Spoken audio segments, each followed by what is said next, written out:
It's not your imagination. The modeling industry is changing. Myla Del Vicio, photo, Jolly Rogak for Yahoo Style.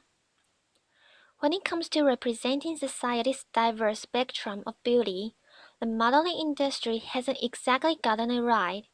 For a long time, it's promoted the negative ideal that very thin, white teenage girls epitomize high-end beauty, says Sarah Ziv, former model and founder of the Model Alliance, a nonprofit organization dedicated to creating safe and fair working conditions. Implicit in this message is that fuller figured, non-white, grown women are incompatible with the high-end look. That, however, might finally be changing. Some of the industry's most exciting new faces are Black, Aya Jones, biracial, Pink Swarton, Asian Dylan Shu, transgendered, androgypagic, and decidedly not a size O, Ashley Graham. Sports Illustrated featured their first plus-size woman, Marlo Robin Lilly, while Crystal Rain, Myla Del Vicio, and Kate Upton, part of the influx of in-between-size models, have found mainstream and high-fashion success. The most successful models, Giselle, Adriana Lima, Natalia Vodianova, working today are above the age of 30.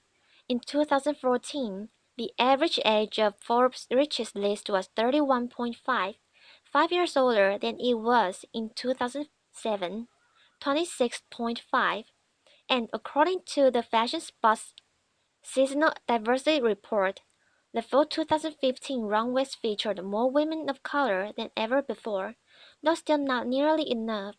After years of getting called out by the media for being racist, sexist, and ageist, has the modeling industry finally started listening? I think the tide is shifting, albeit slowly, in the right direction, said casting director Julia Semersova, who's worked with everyone from J. Crew to Jimmy Choo.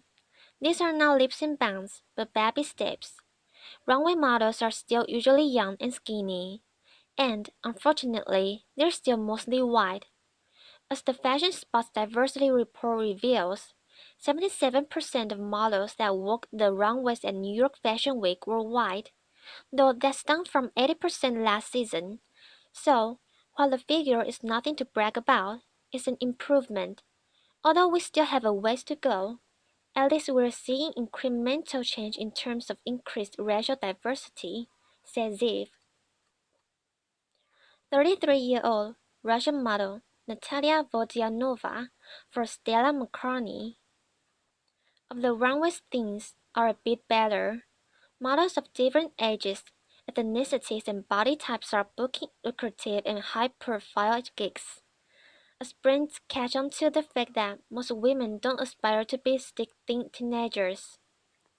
100% the old and tired attitude that models must be young, young has dramatically shifted, says Semersova.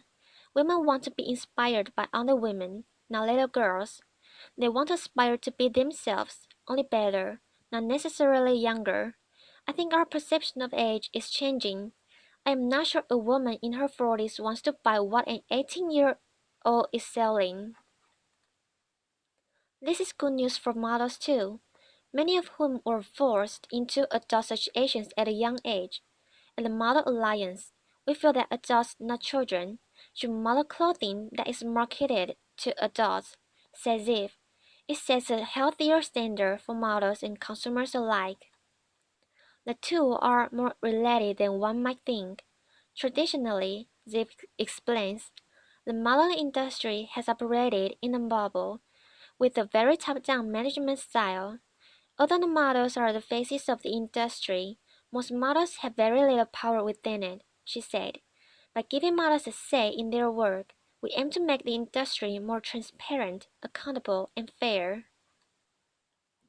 When models have fairer contracts, read, no stipulations about weight gain, and more power in their business dealings, they are less likely to succumb to eating disorders or stay silent about discrimination. And thanks to social media, Models don't need to rely on their agencies for praise. They've got a direct line to brands as well as fans, and are able to craft an image that sets them apart from others, making them a marketable asset even if they gain 10 pounds or age 10 years. Plus size model Robin Lowry in this year's Sports Illustrated swimsuit issue. The power it has given models is unquantifiable, says Semersova. I mean, Vogue did an entire cover and feature story on the Insta girls Carly Close, Cara Delevingne, and Jon Smalls. This is just the beginning. Unlike a runway show, where models are meant to be interchangeable, social media celebrates the unique individual, quirks and all. On Instagram and Twitter, being outside the norm is actually a good thing.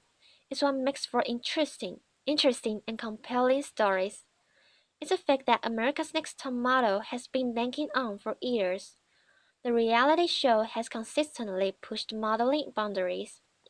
They put a spotlight on models of all different ethnicities, genders, and body types, from plus-size winner Whitney Thompson to transgender contestant Isis Kim to Chantel Brown-Young, who suffers from vitiligo.